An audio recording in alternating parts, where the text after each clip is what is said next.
Assalamualaikum warahmatullahi wabarakatuh. Salam jumpa lagi dengan saya Syams Ramli dalam channel pengadaan Syams Ramli.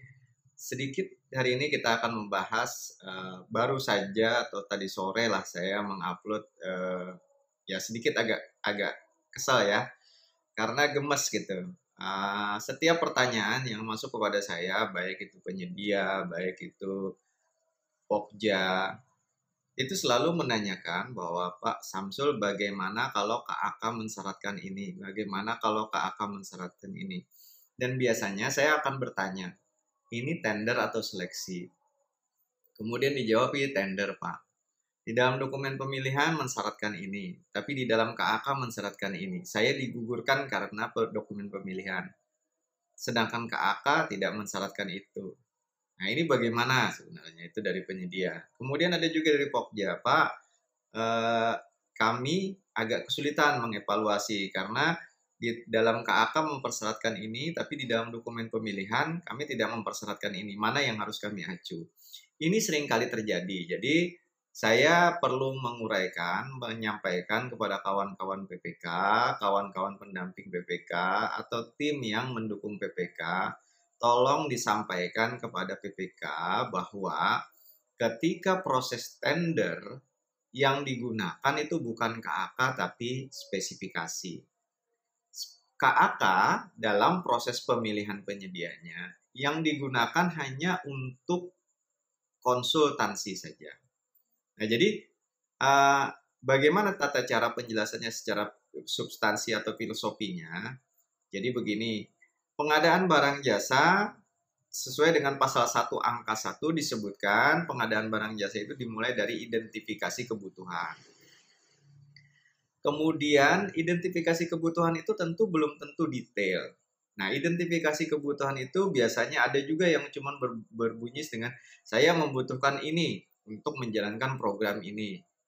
Nah, ini baru pada tataran identifikasi kebutuhan awal yang belum detail. Begitu ini dimasukkan ke dalam rencanaan atau perencanaan pengadaan, maka akan ditanyakan detailnya mana. Nah, pada saat itulah kemudian PPK mendetailkan kebutuhan dari pengguna anggaran atau pengguna akhir ke dalam sebuah kerangka acuan kerja. Begitu bentuknya masih kerangka acuan kerja, maka ini masih belum detail juga. Nah, kalau belum detail, tidak bisa didetailkan, maka diperlukan ahli untuk mendetailkannya ini.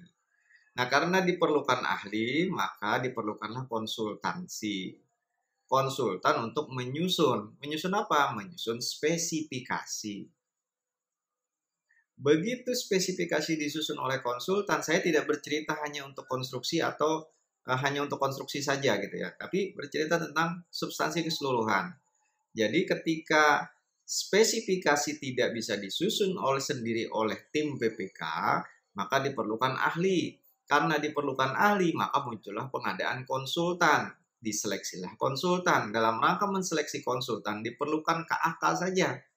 Karena dalam tujuan kita untuk mendapatkan spesifikasi.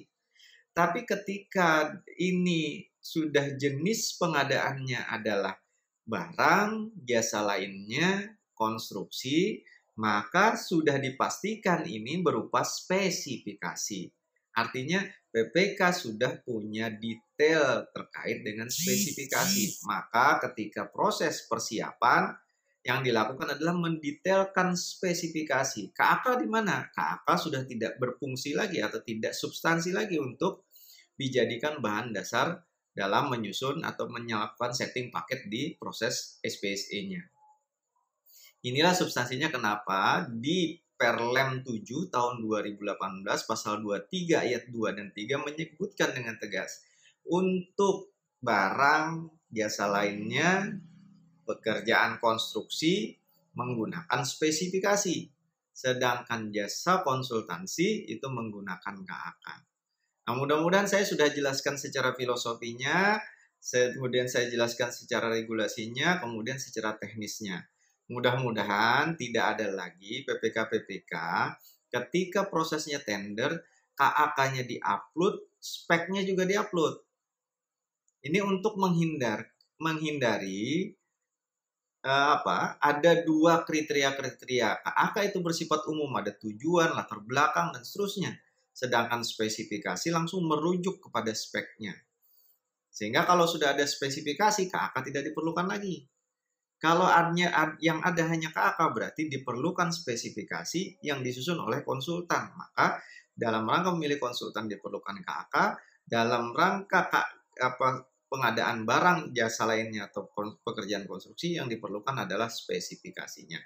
Begitu juga dengan penyedia, tolong dipahami yang dijadikan dasar untuk melakukan evaluasi tender itu adalah IKP, LDK, LDP, LKE, tata cara evaluasi kualifikasi, gitu ya, bukan KAK. Kriteria pemilihan, tata cara pemilihan mengacu kepada IKP, LDP, LDK, LKE. Kepada PPK, tolong pahami kalimatnya spesifikasi atau KAK. Kapan itu menggunakan spesifikasi? Ketika itu pengadaannya barang, pengadaan jasa lainnya, pengadaan pekerjaan konstruksi yang speknya sudah jelas. Untuk yang menggunakan KAK hanya konsultan saja karena speknya belum detail. Demikian yang bisa saya sampaikan. Saya Samsul Ramli. Assalamualaikum warahmatullahi wabarakatuh. Salam pengadaan.